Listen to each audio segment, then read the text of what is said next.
amin'ny anaran'ny Ray sy ny Zanaka ary ny Fanahy Masina. Amen. Riava malala ao amin'ny tompo raha lasy sy anabazo. Ampitomboina lalandava ho antsika ny fahasoavana sy ny fiadanana avy amin'Andriamanitra Ray tsika sy Jesosy Kristy tompo. Faly tokoa ny fonay miarahaba tsika rehetra. Tafavory eto amin'ity fotoam-bavaka ity. Na dia tsy afaka mifanatry tafaza isika. Misaotra ny tompo isika fa izy nanome atsika hery azotsika manao izany, ary izy no nanetsiketsika antsika tsiraray avy ao amin'ny tokantrano misy antsika. Idera azy amin'ny Salamo 5:100 andiny voalohany ka hatramin'ny 7 isika. Anandratra anao aho ry Andriamanitra mpanjaka aho, sy ankalaza ny anaranao mandrakizay dory. Ankalazanao isan'andro aho, sy hidera ny anaranao mandrakizay dory. Lehibe Jehovah ka tokony ho jeraina indrindra, ary tsy takatry ny saina ny fahalehibiazany. Ny taranaka rehetra samy hidera ny asanao amin'izay mandimby azy, sy hanambara ny asanao lehibe. Nilaza ny voninahitry ny fiandriananao sy ny asanao mahagaga no saintsainiko. Ny asanao mahatahotra no tenenin'ny olona, ary ny fahalehibiazanao no lazaiko. Anonona ny fahatsiarovana ny haben'ny fahatsaranao izy, sy ioby ny fahamarinanao. Amen.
Aoka hivavaka isika.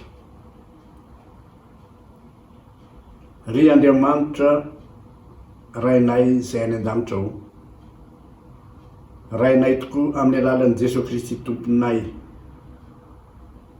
Misaotra sy nideranao zahay noho ny tantananao anay tamin'ny herinandro iny ka tonga soa eto amin'ity fotoana zay iarahanay mankalaza ny anaranao ity zay. Na dia tsy afaka mifanatry tava aza izay tompo, ny fanahinay kosa dia mifandray, ary izany fiombonam-panahy izany no entinay ankalazanao. Lehibe ny fahasoavanao, tsy takatry ny saina ny fitiavanao anay, ka indreto zay manolotra ny aja, manolotra ny tsaotra, manolotra ny asinao anao, ray ny fitiavana. Raha tonga eto zay tompo, dia mangataka ny fanahy masinao aminay tsirairay avy, mba ahatonga anay fantoka tanteraka amin'ny asa ny antsonao anay dia ny fiderananao. Ahatonga anay ifantoka tanteraka amin'ny famakina ny teninao sy ny fandrenesana ny afatra tianao ambara aminay. Aza vela isaraka eto zay tompo, raha tsy samy nahazo ny vatsim-panahy mamelona ny tsirairay avy. Ny anaranao mahavonjy no entinay mangataka izany. Amen.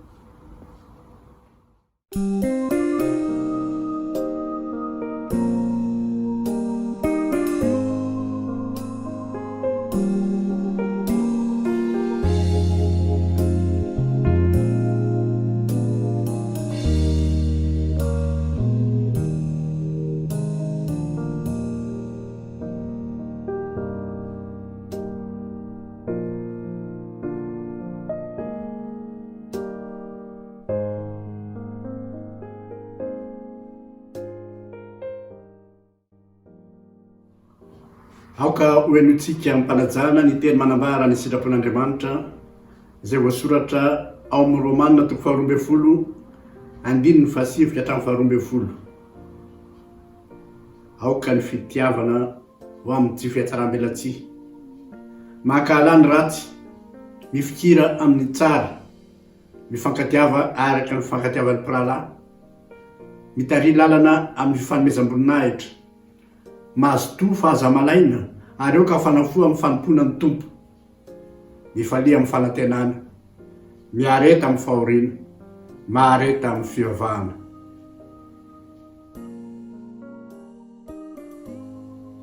Eo anatrehan'izany sitrapon'Andriamanitra izany dia mahatsapa isika fa tsy nahatanteraka ny sitrapon'Andriamanitra,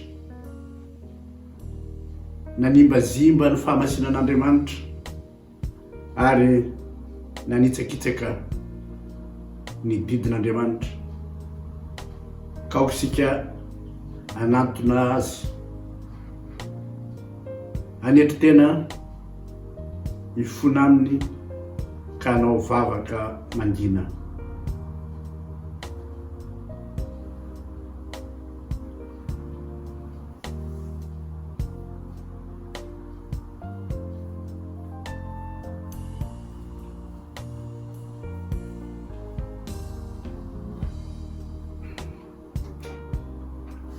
Tompo masinao, indreto izay mpanomponao, mahatsiaro diso, mahatsiaro menatra, noho ny ratsy ataonao isan'andro, manitsakitsaka ny fiandriananao, manimbazimba ny amasinanao,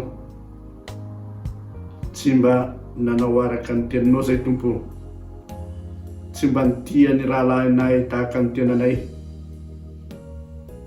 tsy mba nanome naterany mangatsika koriatra ho an'ireo kely indrindra fanitenanay ihany no nojerenay, koa mahatsiaro zay tompo fa tena diso ka mifona aminao,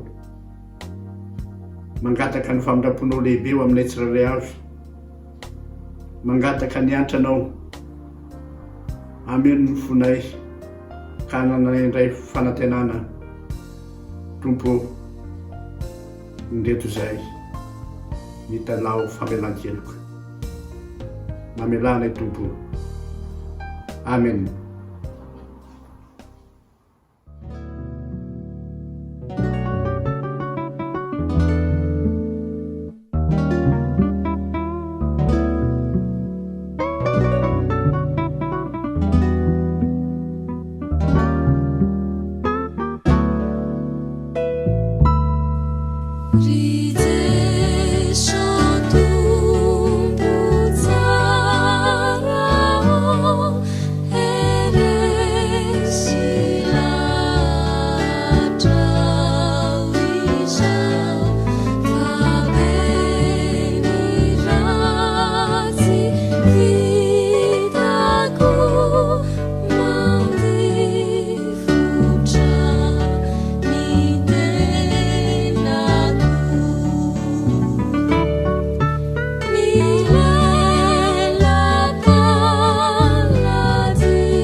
aoka hoenitsika riavana ny teny famelan-keloka atolotry ny Tompo ho an'ireo zay mibebaka marina aminy tokoa.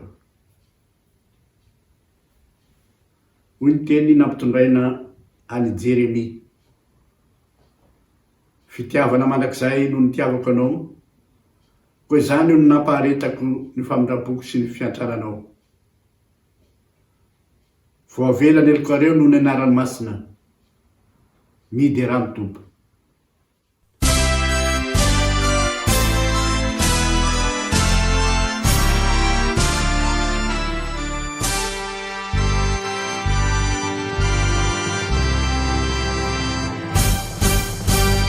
Moaiko tantaraina ny hasoavana, nefa matra taminaina ny fitiavana, ny vahoaka sesehena zay nahazo famonjena, no liderilay mpamonjy soa.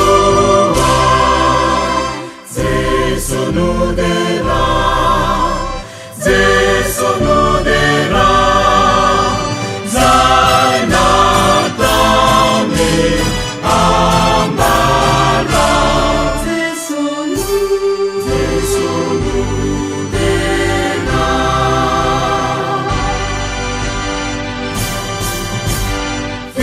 fiadanana funi Tompona. Fatungane fotona setra genera, ulumerinu zahani ni faturani vahani, hatambana kunalani siroa. Zesonodera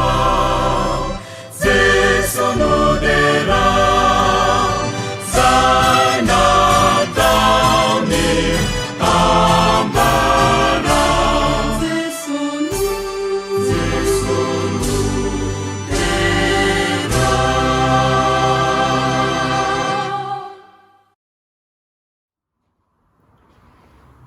voninahitra any amin'ny avo indrindra ho an'Andriamanitra ary fiadanana ety ambony tany ho an'ny olona ankasitrahany. Amen.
Jesus.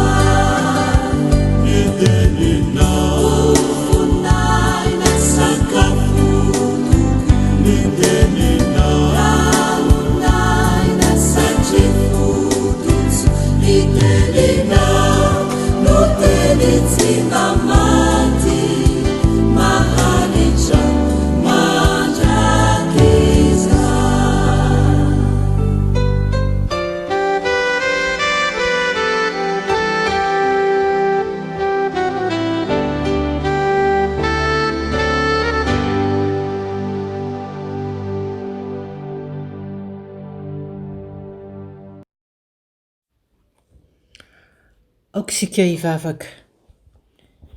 Misaotranao izay Tompo, raha toa ka mbola afaka hiaino ny teninao izay hovakiana aminay sy ny afatra hoentiny ireo mpanomponao.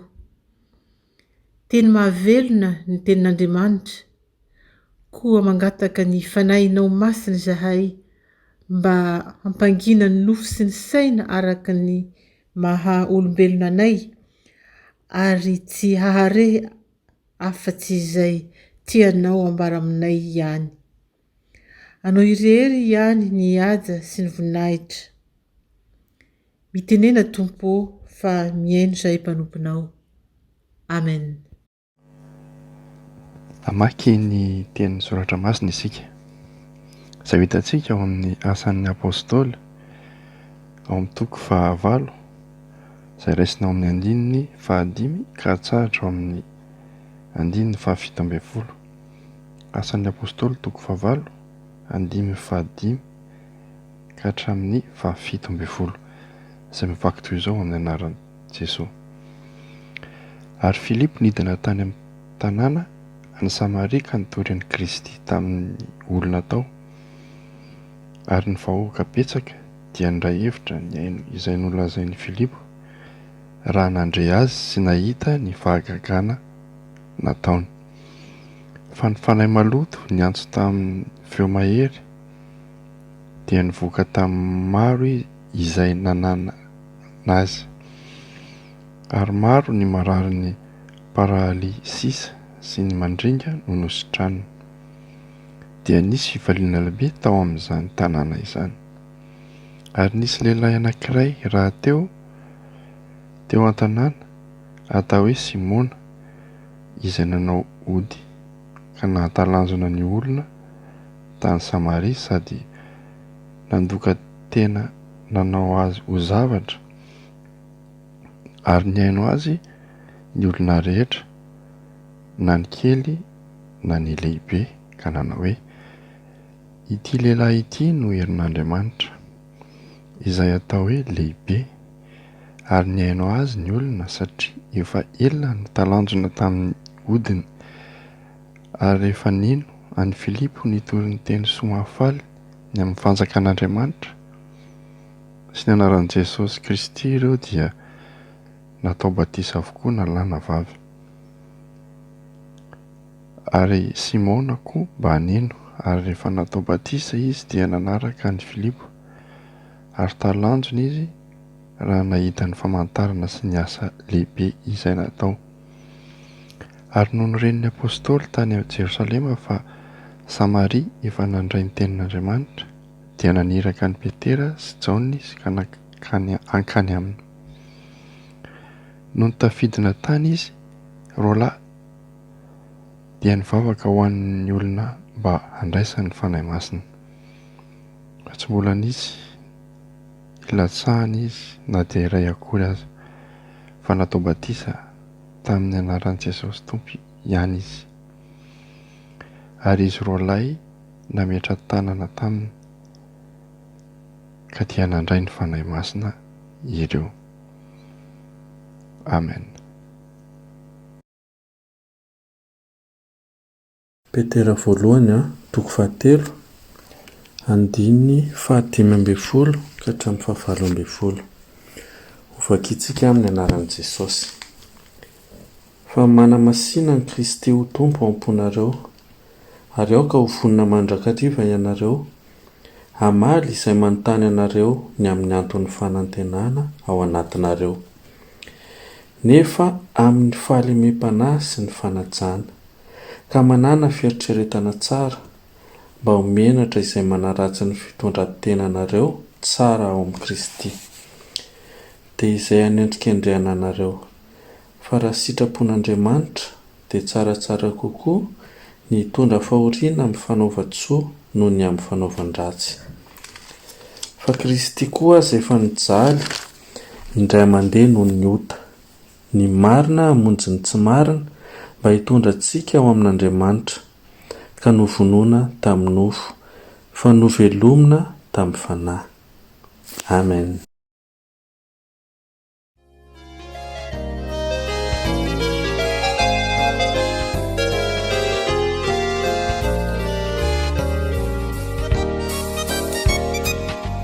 Jesosy reriany filazantsara soa nentinireo mpanompo torina amina maizina avokoa izao rehetr'izao nefaeny mazava naposakamina. Zao dia mbola hotoizantsika ny famakiana ny teny Soratra Masina. Zany dia ho hitantsika eo amin'ny filazantsara ny Jaona toko 412 andininy 17 ka hatramin'ny faraka amin'ny 20. Rehefa hita izany dia ho vakiantsika amin'ny anaran'ny Tompo. Raha ty ahy ianareo dia hitanjina ny didiko, ary izao hangataka amin'ny ray, ary izy hanome anareo mpananatra hafa mba ho eo aminareo mandrakizay. Dia ny fanahin'ny fahamarinana izay tsy azon'izao tontolo izao ho raisina, satria tsy hitany na fantany, fa ianareo no mahafantatra azy, satria mitoetra eo aminareo izy ary ho ao anatinareo. Tsy hamela anareo ho kamoty aho, hakaty aminareo aho. Vetivety foana dia tsy hahita ahy intsony izao tontolo izao, fa ianareo no hahita ahy, satria velona aho dia ho velona koa ianareo. Amin'izany andro izany dia ho fantatrareo fa izaho ao amin'ny raiko, ary ianareo ato amiko, ary izaho ho aminareo. Izay manana ny didiko ka mitandrina izany dia izy no tia ahy, ary izay tia ahy no ho tian'ny raiko, ary izaho ho tia azy ka iseho aminy. Ho tahinany eny ny teny izay voavaky. Amen.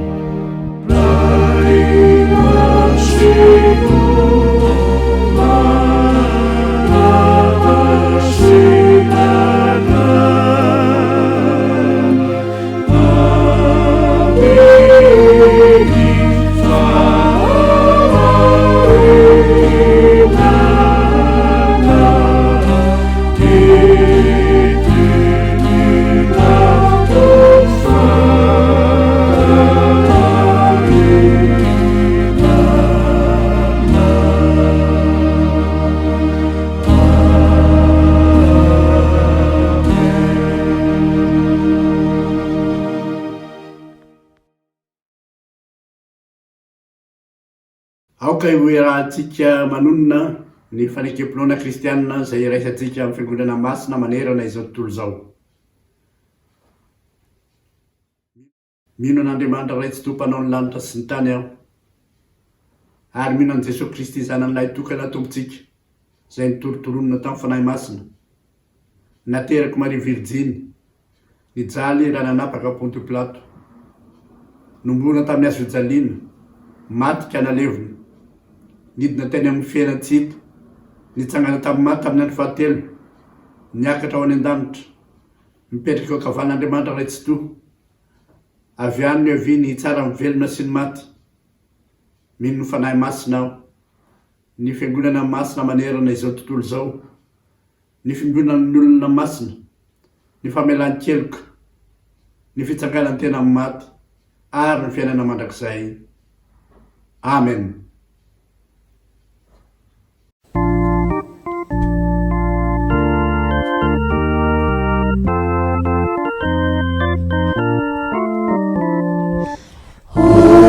Panuta asamanda Jesu miansu kami uva Bamanatuna hasip isau isi amunsi anau Henifu isau nilanitra tipire Direni la vita Inju Jesusi isi nuau Aisa nuisi anau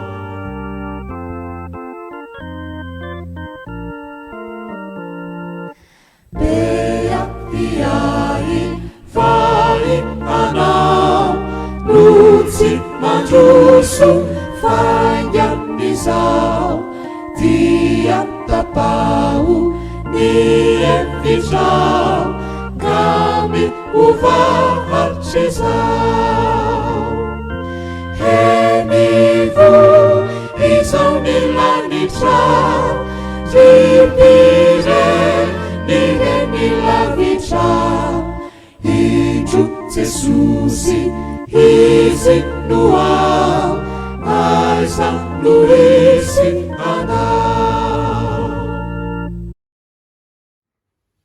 Izay voasoratra ao amin'ny Petera voalohany toko 7 andininy 5:10 ka hatramin'ny 9:10 no anankinatsika ny afatra anio. Ivavaka isika. Tompo rainay any an-danitra mbola manondrika ny lohanay zay raha nomenao tombonandro indray azonay manatona anao tahaka izao, azonay miandrandranao te hiaino ny afatra tianao ambara aminay. Eny Tompo, ny fanahinay dia mangetaheta sakafo, mangetaheta rano avy aminao. Ny teninao no lay teny fiainana, koa mitenena Tompo fa miaino ny mpanomponao. Amen. Ariavana tamin'ny herin'ny androany latadiditsika dia nambaratsika fa i Petera dia nanoratra ity epistily ity mba ho fampahirezana ireo kristianina tany Azia Minora ary ho famporisihana azy ireo tsy homenatra ny filazantsara, tsy homenatra ny maha-kristianina na dia ao aza ny fanenjehana izay tsy maintsy miatra. Ary zany famporisihana nataon'ny apôstôly Petera zany dia mbola mitohy anio ka niventikevitra tiany anitanana ireo kristianina ireo dia zao aoka vonona ianareo.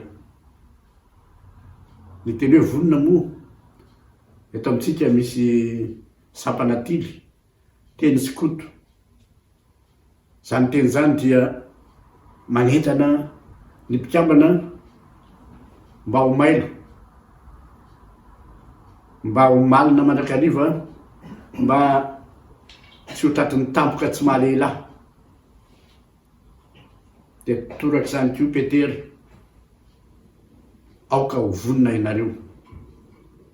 Jesosy nampiasa ny teny hafa izy, ny teny hoe miambena no tena nampiasainy, nefa ny hevitra tinambara dia iray ihany. Ny namporisihany Petera mba havonona ireo kristianina tany ampielezana dia ny fahavononana hiaro ny filazantsara, hiaro ny fotom-pinoana, hiaro ny fijoroana vavolombelona, ka vonona anazava izany amin'ny manodidina, amin'izay rehetra tonga ametraka fanontaniana. Ireo olona ireo dia mety misy karazany roa. Ao ireo mandeha amin'ny pahatsorana, tsy mpino izy ireo nefa tia lala bebe kokoa, te hifandray amin'ny kristianina, dia manontany amin'ny pahatsorana hoe inona no antony mahatonga anareo hanana fivavahana hafa be noho izao, tahaka izao. Ny anankiray kosa dia olona marobe izay hafa ny zava-kendreny fa ny hamandrika ny kristianina ary mba hahatonga azy ireo hitombona tsara ny fanendrikendrehana sy ny fanontsoram-potaka. Izy ireo dia marobe hoy aho satria ny tontolo iainana tamin'izany fotoana zany dia tontolo ny fanompoan-tsampy, tontolo ny fanompoana amperora, ho toy ny Andriamanitra, aoka ho vonina ianareo hoy ny apôstôly Paoly. Vonina hitady zay teny avaly ireny olona ireny. Ny teny avaly dia teny tsy maintsy efa nitsakotsakoina, teny nalaina tamin'ny fampianarana isan-karazany izay noraisina soa ihany ary isaorana ny tompo. Fa tamin'izany fotoana izany dia niotana niazakazahana izany hoe fampianarana soratra masina izany, ary noeverina ho arena manokana, heverina ho rakitra manokana ny fahalalana ny tenin'Andriamanitra. Ka izany no ahitandrareo valiteny amin'izay manontany rehetra. Aoka ho vonina ianareo, aoka ho vonina ianareo amin'ny fomba amalianareo azy, tsy ny teny ihany fa ny fomba. Aoka ataonareo ampanajana izany, hoy Petera. Aoka ataonareo amin'ny alemem-panahy izany, ka ho alavirina ny fiheboheboana, ho alavirina ny fitity amaly ratsy ny ratsy, fa ny fitiavana ihany. Izay ihany no aseho amin'ny fihetsika, no aseho amin'ny teny, satria ny kristianina dia tsy manana fahavalo. Kristianina tsy manana zavatra hoentina afa-tsy ny fitiavana. Ny olona rehetra dia namany avokoa, na dia ireo hoseho ho tena fahavalo sy manenjika fatratra azy. Ireo kristianina ireo dia mamaly amin'ny kitsi-po, mamaly amin'ny fietreretana tsara, bonne conscience, ary mijoro amin'izany fa tsy manaiky ho ailangilan'ny ireo mpanatsatso, ireo mpampiororo, ireo mitory fisalasalana. Ka amin'izany, satria mandeha amin'ny fahatsorana fatratra ireto kristianina ireto, tsy mba miolikolika, dia hoy Paoly hoe homenatra ireo mpanenjika, homenatra ireo mpanosipotaka sy mpanendrikendrika, homenatra ny tsy tia rehetra, fa ny tompo miaraka aminareo. Rehefa ny atao amin'ny fiangonantsika amin'izao toetrandro izao, tsy atao am-piangonana ihany fa naiza naiza, eo anivon'ny fiarahamonina, betsaka ny olona manontany ny mpiangona, ny mpino, tia halala zavatra betsaka izy, na eo amin'ny fiainam-piangonana izany, na eo amin'ny fotom-pinoana izany, na eo amin'ny firehana teolojika izany, betsaka izy ireo ny tia anontany. Manana bagazy hoe ianao hoentina malina ny tsirairay, fa tsy misy zavatra mahatonga tsy fahafahampo na frustration ho an'ny mpanontany afa-tsy ny hoe tsy fahaizanao mamaly. Hitany fa tsy mahay mamaly ianao, ary indrindraindrindra rehefa miteny anao hoe antanio ny mpitandrina, antanio ny tompon'andraikitra.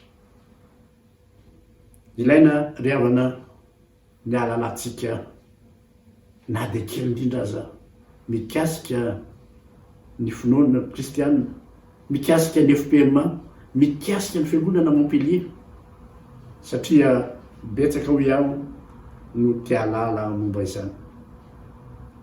Mila fahavononana isan'andro ny fanompona an'Andriamanitra, ary tsy azontsika ahilika amin'iza na amin'iza, fa eo amin'ny toerana misy antsika tsirairay avy dia efa manana izany bagazy izany isika. Eto amin'ny sarika ny saintsika fa isan-kariva dia misy cellule de prière, ary anatin'io cellule de prière io dia misy fizarana, misy étude biblique amin'ny endrika hafa, zay azotsika rehetra ararotina ary angalana mamy hoentitsika miaina mivonona ianareo. Inona no fahavononana faharoa? Mivonona ianareo izaka fahoriana. Ny marivorivo salosana ny kelikely finoana mare zany dia manao tarodositra. Nefa tamin'ny andron'ny apôstôly Petera dia vonona tokoa ireo kristianina ireo, satria hoy ny apôstôly Petera hoe matoa misy ny fahoriana miatra aminareo dia sitrapon'Andriamanitra izany. Fomba ilazan'Andriamanitra zavatra aminareo zany, andefasany mesazy ho an'ny tsirairay, andefasany mesazy ho an'ireo mpanenjika, andefasany mesazy ho an'ireo enjehana. Ary hoy Petera hoe aleo mitondra fahoriana amin'ny fanaovan-tsoa, toy izay mitondra fahoriana amin'ny fanaovan-dratsy. Tsarovy hoy Petera fa Kristy dia nitondra ny lonjy fahoriana mafy mihoatra lavitra noho izay eritreretintsika, noho izay efa hitatsika, noho izay efa nisaintsaintsika, fa natao ota izy mba hamonjena ny mpanota, natao meloka izy mba hamonjena ny tsy marina, novonona izy mba havelona antsika. Ary hoy ny teny nampitondrain'ny tompo ny mpaminany Isaia, nitondra ny aretintsika tokoa izy ary nivesatra ny fahorentsika. Zany teny zany dia fampaherezana ho an'ny kristianina, ary mbola fampaherezana mahery noho izany ny fahatsapany tsirairay fa Kristy dia miara milonjy ny fahoriana amintsika, miara mitondra ny zioga amintsika, ary maivana izany satria eo anilantsika izy. Ry havana, ho an'ireo kristianina so antsika velona amin'izao toetrandro izao dia averimberin'ny Petera ary Paoly koa dia miteny izany, aza menatra ny filazantsara, aza menatra ny Kristy izay arahanareo. Mampareny mahita kristianina manarakaraka moramora eny, sady toa miditra ny toa mivoaka. Mampareny mahita kristianina des chrétiens qui rasent le mur, noho ny vazaha menatra izy, satria tsy zany intsony ny fomba ankehitriny, fa isika kosa aza menatra ny filazantsara ny Kristy. Raha resy lahatra ianao dia mivonona hatrany hiaro ny finoanao, anazava ny finoanao, mivonona hatrany amboly amafy, fa tsy maintsy hisy vokany ny zavatra ny olazainao, na zavatra bitika tsy misy dikany eza sanatria any aorianany reny dia maniry tahaka ny voatsinapy, vo madinika dia madinika ny nafafy, kanjo no niela lasa azo midoroboka ka tonga ny voromanidina nipetraka teo ambonin'izy ireny. Ry havana, raha resy lahatra ianao dia mivonona amin'ny fitoriana ny filazantsara, tsy amin'ny fanaovana toroteny ihany, fa amin'ny fihetsikao, amin'ny fiteninao, amin'ny fifandraisanao amin'ny olona. Raha resy lahatra ianao dia miareta ny fahoriana, hoy ny apôstôly, toy ny aretan'ny Kristy ny fahorina lehibe teo amin'ny azo fijaliana. Nefa amin'ny zavatra rehetra dia asehoy ataovy ambony indrindra ny fitiavana,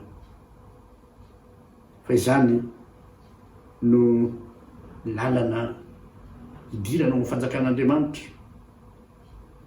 Zany nolazain'ny Paoly hoe feo ny fahatanterahana, ary raha resy lahatra ianao maneke hiaritra ny fanenjehana.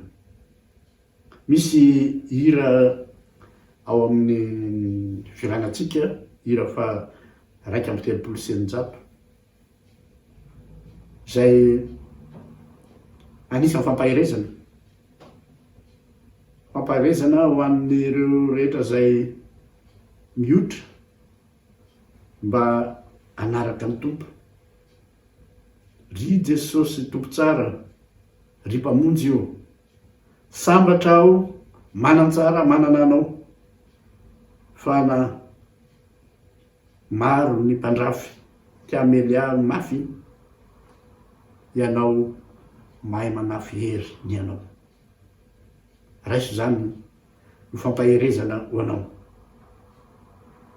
Amintsika rehetra ny fahasoavan'i Jesosy Kristy tompo, ny fitiavan'Andriamanitra ray, ary ny fampiraisana avy amin'ny fanahy masina.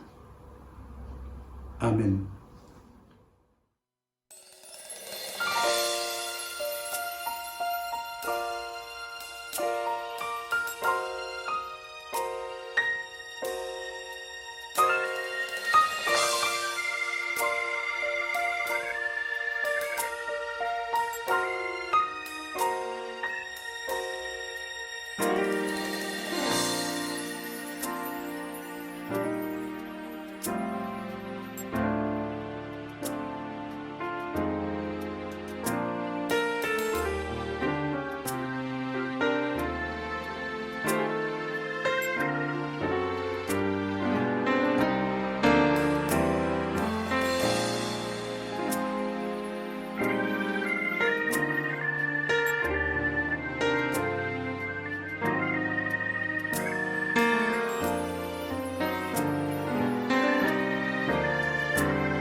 Prions.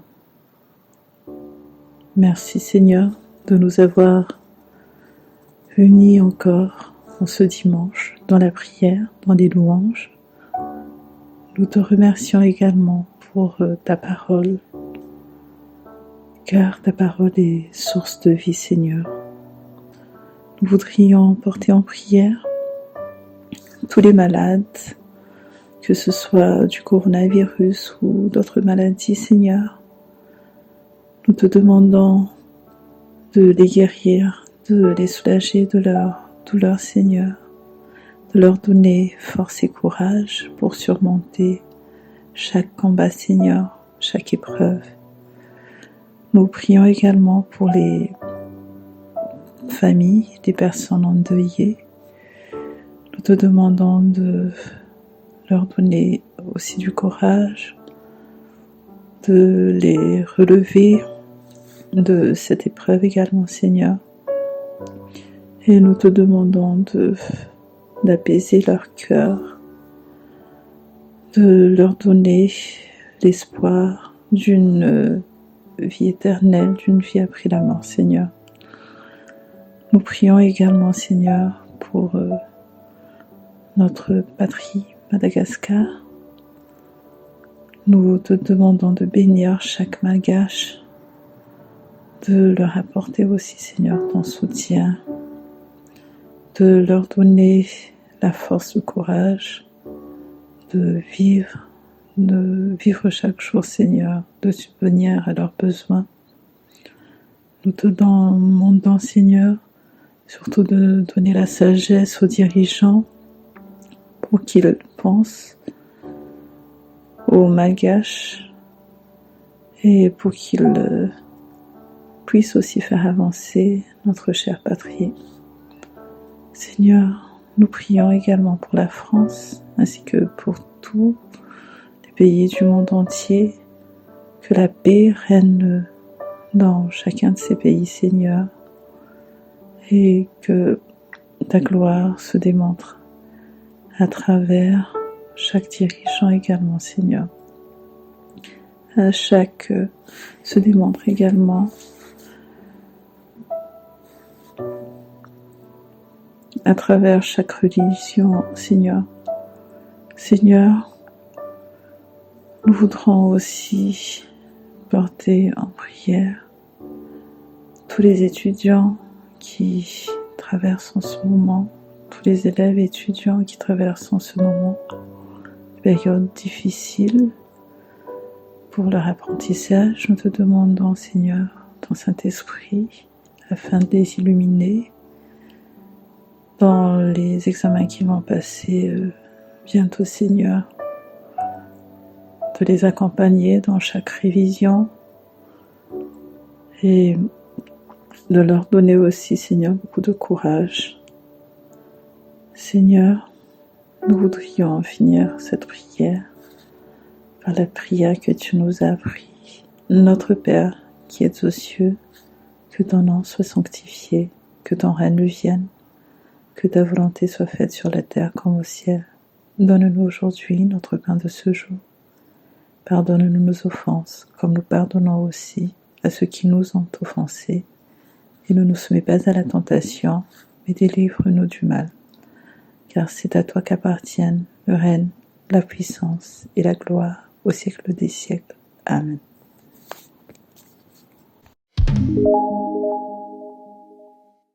Rehefa fiangonana malala ho ampitombona aminareo ny fahasoavana sy ny fiadanana avy amin'Andriamanitra Ray sy Jesosy Kristy Tompo. Amen. Tahaka izao indray ny vaovao izay eto am-pelantanana anio alahady fa 17 ny volana May taona 2024.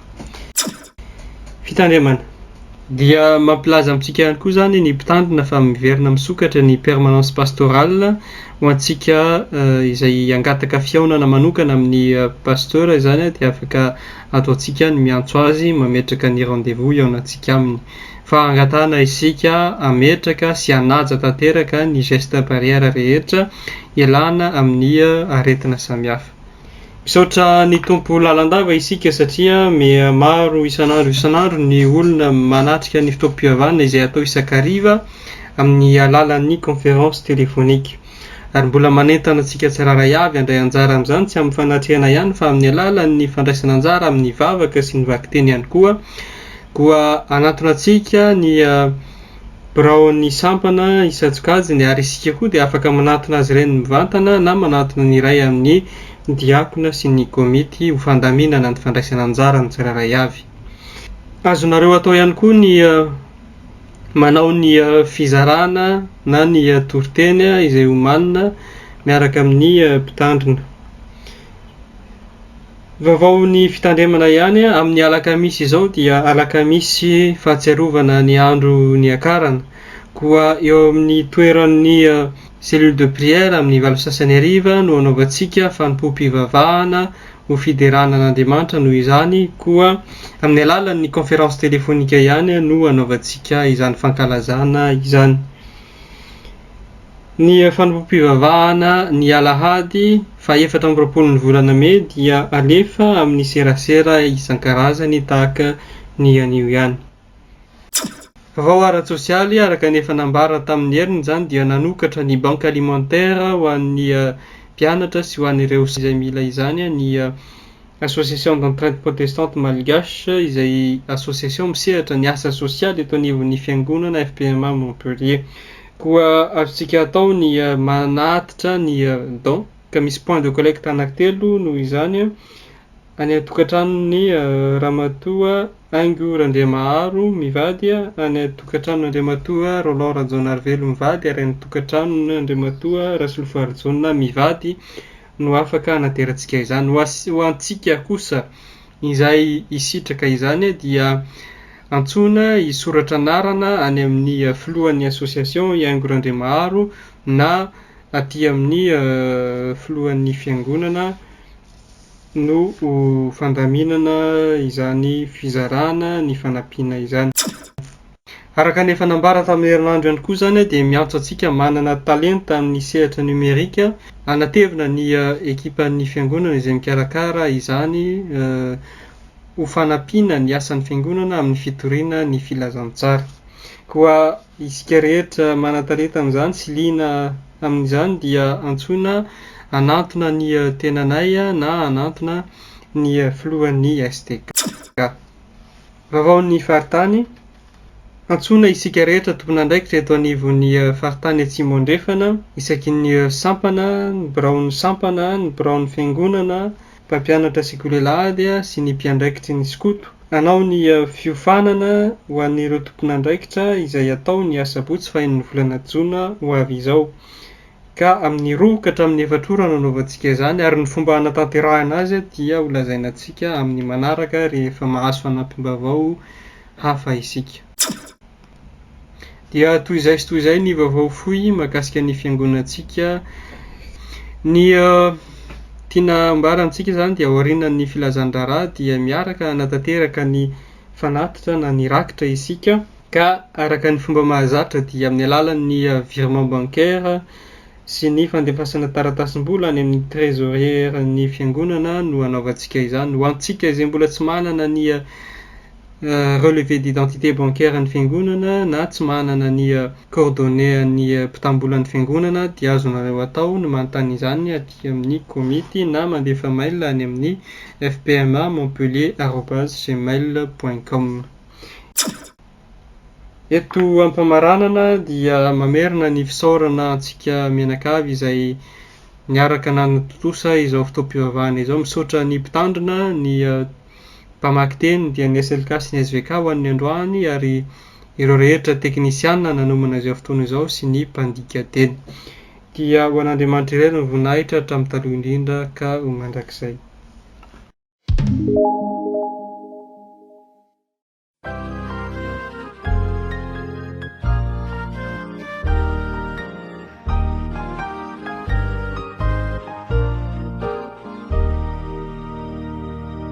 Ity ao Jesô miantso ianao, na dia tsy mendrike manolo teny izao.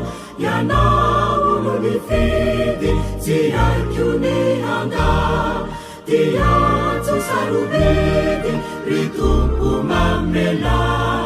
Ny henoko rehetra diovy ao avazy, olom-baovao anao ny sitraka, omendrika tokoa ny antsonao Jesô.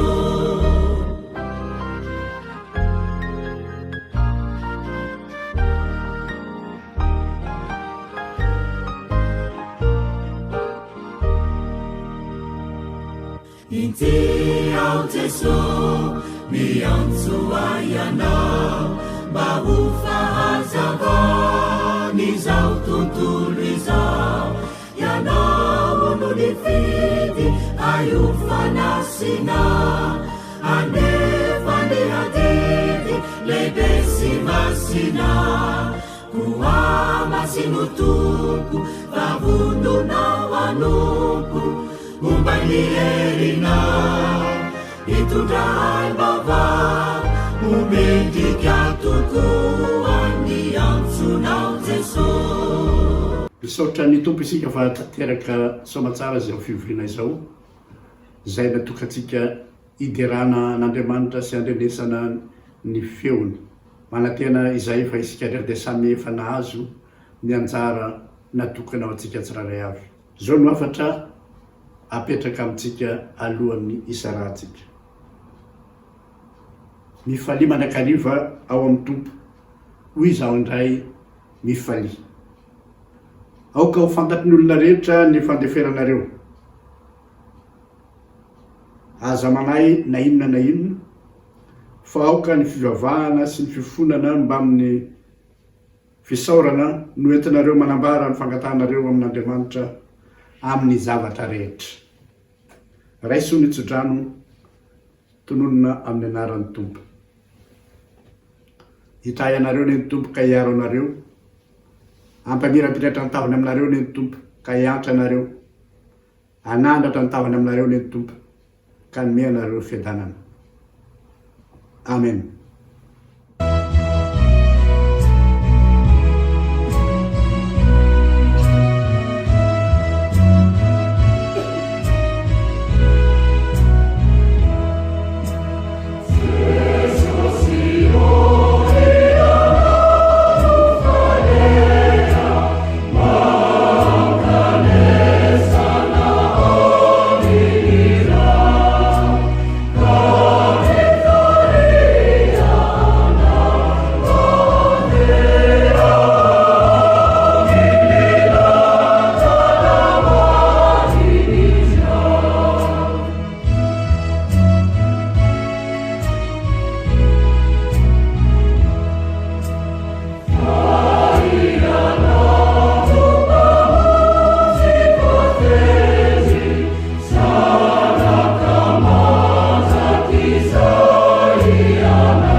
Manandriamanitra raisy zanaka ary fanamasina ririaniny ny dera sy ny laza, ny aja sy ny voninahitra hatramin'ny taloha indrindra ka ho mandrakizay.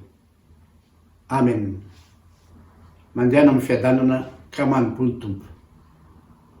Isaorana ny Andriamanitra.